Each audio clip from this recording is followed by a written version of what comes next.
The whole of the country is in lockdown and Northwest Ambulance Service is feeling the first effects of Storm Christoph.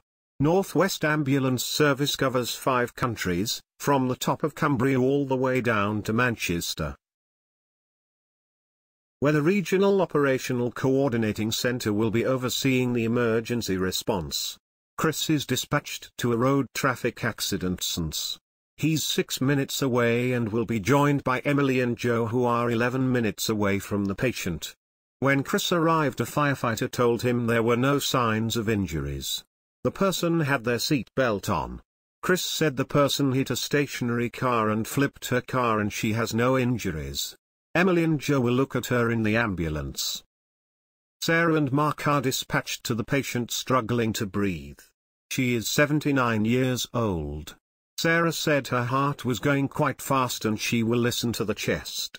The patient said she has not been around anybody who has had coronavirus. The neighbor was there with her at the time they arrived at. They want to send Isabel to hospital so she can be treated. That's why she rang Sarah and said she would not sleep well if they left her home.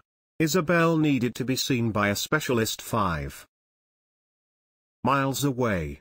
5 hours into the shift and the team have treated 290 suspected COVID cases. Emily and Joe is the closest to COVID-positive patient. She has difficulty breathing as well as having low oxygen. On that day her was 85 and the 39 to 40 according to her daughter. The whole is COVID positive, so Emily was calling the doctor on advice of what she should do next. The doctor helped the family to stay there because she was stable. Call volume has doubled and control is answering a new 999 call every 20 seconds. There are now 258 patients waiting for an ambulance.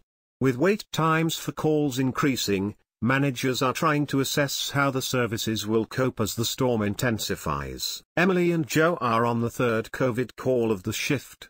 Certain doctors, when Emily was phoning, say they don't deal with COVID patients.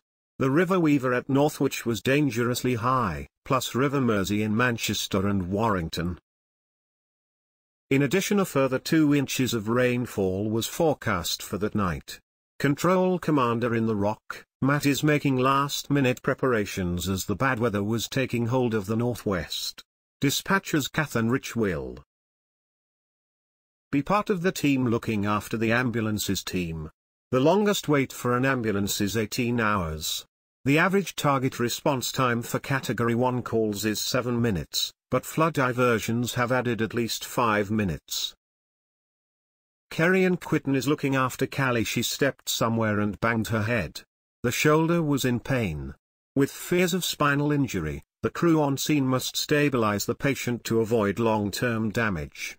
Kerry and Quitten called to bring 2 extra people over because they could not lift Callie up the floor where she will receive treatment in the hospital. Chris, 94 year, who has had no response. The person spilled a cup of tea all over her. She spilled off the bottom and fell down from the bed. Chris picked her up and put her back on the bed. He lied her down on the bed so that he can straighten the leg properly. This way he's able to see where the pain is. The hood has been replaced twice. Chris sent a vehicle to come to the house so she can's hospital for an X-ray because she might have fractured her femur or hip. Emily and Joe to find what it was. She had previously had a fit, in bed about 3 o'clock in the morning. Got up later on to go to the toilet herself. The man she with at the time said he could not get her back into bed. She's been in absolute agony over her back since. Emily went on to say she was currently having high blood pressure when she checked it. Apparently it was a noise inside the house that was disturbing her. She was feeling much better now. The next patient Emily and Joe go to is a patient not breathing, cardiac arrest. Unfortunately for the crew, the ambulance team could not make it on time. Like, share, comment and subscribe.